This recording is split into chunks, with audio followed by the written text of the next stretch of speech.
And then at the same time, you're living with your grandmother there, and you say that like obviously you love your grandmother, but she's also a little like nuts to live with. Yeah. So we got taken away when I was 12. Okay. My sisters were probably 9 and 11, so I'm gonna go live with my grandma. You know, she was very hard to live with. She, you know how, I don't know if you guys have ever met someone that's just old and fucking crazy. Yeah. Yeah. This weekend was the first time. Oh, really? Yeah. What happened? Okay. Oh. Well, we met the person that controls the place that we live now. Oh. And oh my Okay. God, stories about how like she ran into Al Pacino and he would like try to fuck the shit out of her, and like she'd be like, I gotta tell a story. And she was like, you guys are gonna hang from the chandeliers, are you? And we're like, no, man, we're definitely not gonna do that. And she's like, oh, good, because I once had Kelly Clarkson, and Kelly Clarkson swung from my chandeliers in my house. I highly doubt that. Yeah, I don't know. Do you see Kelly Clarkson? I don't know. Kelly's been silent for a few years. I don't know what she's been up to. So y'all are gonna live in the house that Al Pacino lived? No, one of our rental properties was that. I don't think we got the cash to live in Al Pacino's pad. Okay. That's cool. But yeah, my grandma was hard to live with, to be honest with you. A little senile, you know? Yeah. I can't. Like, Just old. Living with a grandma is just like rough. It's like such a different like age difference too, and like how the world works and everything. It's just like never really get together. Yep. And before you moved there, you're talking about like I heard like you grew up in a small town. You said you grew up poor. Like I think the biggest thing that we've missed when we talk to guests is that we all kind of grew up not rich by any means, but too comfortable. Like all of we always knew we had food on the table. And like what does that mean when you say like growing up poor in America? Like for you? Oh, okay. Well, give us some perspective because I don't think a lot of the audience knows too. Yeah. Okay. So I know a lot of people say, "Oh, I grew up poor," but they lived in like a little tiny 3-bedroom brick house with a trampoline. Those people were rich to me. Okay. I remember. So my parents were on meth growing up, and so they would disappear for days at a time. And I remember being 7, 8, 9 years old with no food in the house and having to knock on neighbors' doors to be like, "Hey, can we get something to eat?" When I went to go live with my grandma, we lived in a trailer house, and it was so run down that there were big holes in the floor, and we were terrified that like snakes would, because snakes are big in Oklahoma, that snakes would come up. So we'd have to lay down like stuff to cover the holes. Yeah. Dude, I could go on, dude. I remember when they didn't have money to pay the water bill. Yeah. So do you guys know what Brahms is? Brahms. What's That's Brahms? A Southern thing. Okay. It's a Southern fast food restaurant that has like ice cream and burgers. And our water bill would be off for days, sometimes weeks, and we didn't have any water. So Brahms was the only place that gave away free water. So we'd have to go up there and literally just ask for waters because we did not have water at home. Oh my God. We'd have to find places to shower. Like, that's what I mean when I'm talking about poor. Right. Not like, oh, I didn't get the jeans I wanted for Christmas. Yeah. Oh, I didn't get the PlayStation I want. You know what I mean? Yeah. No, that's not poor. You know, like I grew up in poverty. Yeah.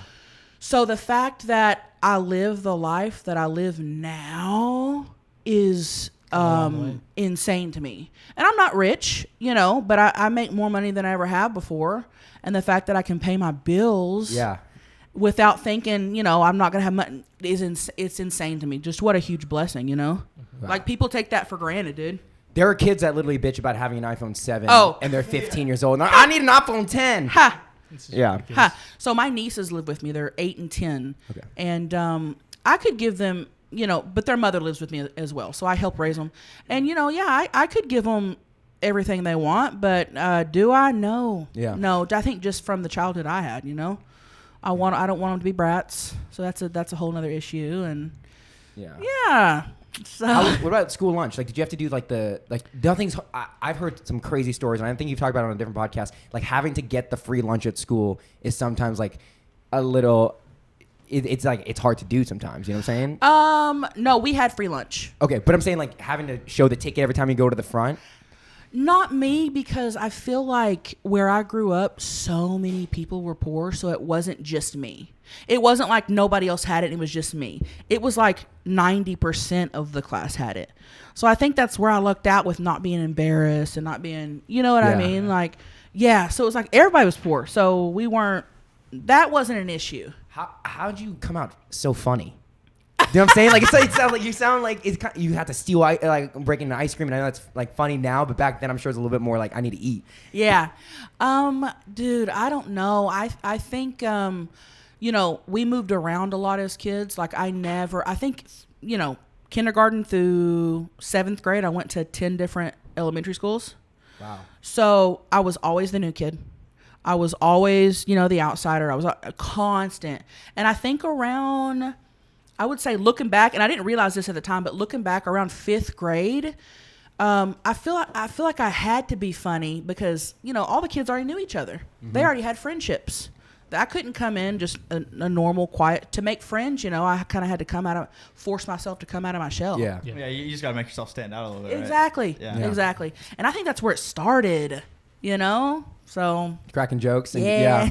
Yeah. Well, then you get good at it after you do it at 10 different schools, right? There you go. Yeah. Lots of practice. Yeah. Lots of audiences. Yeah, seriously. So speaking of comedy, comedy is the one thing that I wish we could talk about on this podcast, which we haven't yet in all of our guests that we've done, and it's different now. So what are you trying to do in because I think the audience needs to understand, like, stand-up comedy is the biggest thing in podcasts. The biggest it's an insane field. In the terms biggest of podcasters. Yeah. Yeah. And I'm starting one too. You are? Yeah. What's it called? Plug it. What's it called? Oh, well, it's not out yet, but we're going to call it The Viral Podcast because we couldn't think of anything else. Everything else was taken. Yeah. My best friend Paige Jen and she does the fake falls. I don't know if you know what I'm talking about. I've seen Paige, but like the gender reveal. Yeah, that was us. Yeah. That is Wait, she's the girl that farts on Danny Duncan's videos, that right? video was everywhere. Or the video with her, they were. She was just like laying on the table, and she just like Yep. Yeah, just put powder, like it just. Wait, what did you do? Wait, explain. Just check out my Instagram. Yeah. Just scroll down. You'll so funny. I was like watching this, and I'm like, this cannot be fucking real. What did I just watch? And you guys, how many times did you guys film that? Or was it just that one time? Because like you guys were cracking up. Just in it, right? once. So she wanted to refilm it. That was our first shot. She wanted to refilm it, and I said, Paige, no.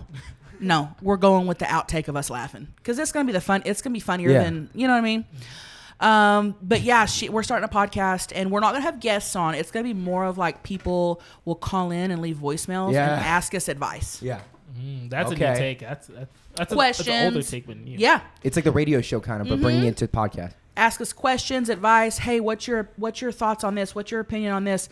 And it could be funny. Yeah, it could be stupid. It could be, silly. It could be serious. Whatever. We'll get deep. We'll go light. Whatever. Yeah. So that's awesome. Our guests send us their personal issues through email, and you're gonna see everything that you've never ever really wanted to know, but you're gonna see it all. It's gonna that's what my DMs are now, and that's how I got the idea. Was because people message me constantly asking just, hey, Chelcie, I just did that. I'm going through a divorce. My whatever, And I honestly always thought, why are they asking me? I don't, And then I realized, I think they feel like they know me. They feel like I'm their friend. Yeah.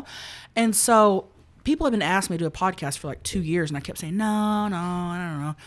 What am I going to do? I don't know. Yeah. And then I had opened a DM from someone asking advice, and I thought, ding, ding, ding. There's my podcast. You can give really good advice because like of the life you've lived and what you had to go through compared to what most kids really don't have to go to. So I'm excited to see that. Thank you. Thank you. Who are your core, like what's your core fan? Like who is your core fan? Dude, everybody. Yeah. Really? Yep. And I don't know if you know who Josh Wolf is. Josh Wolf. He's a comedian. Really okay. He's on Chelcie lately. You'll definitely know him. Oh my gosh. He's great. I was on his podcast and he was telling me, he was like, I went to your show in Nashville last month, and he goes, I was so shocked to see that what a huge range of fans you have. Yeah. People think, oh, you do like Southern style comedy, whatever, that it's just going to be Southern people, and it's not. Yeah. I've got, from young to people in their 70s, every ethnicity, every age, every walk of life. I had a surgeon once show up in Scrubs. I had a meet and greet in Florida. This was 2 or 3 years ago. And he was like, Chelcie, I switched, I canceled my surgeries to be here, Yeah, he was a surgeon. So it's like every walk of life, everything. And that makes me so happy. Yeah. I don't know why. But it does. You change people's lives without even knowing it. Yeah. I can't even explain it. Like, I was so excited for the episode because for some reason, like, I came across your account when I was like 13 and all the way through I kept on watching your Vines and on Instagram. There's something about the fact, like, I don't remember many people that I used to watch except for you. Oh my God. Seriously. It's actually true. Damn. He even talked about it the other day. Remember when we found out, like, I DM'd her and she responded. I was like, guys, Chelcie fucking responded, bro. It was funny. Thank you. It's the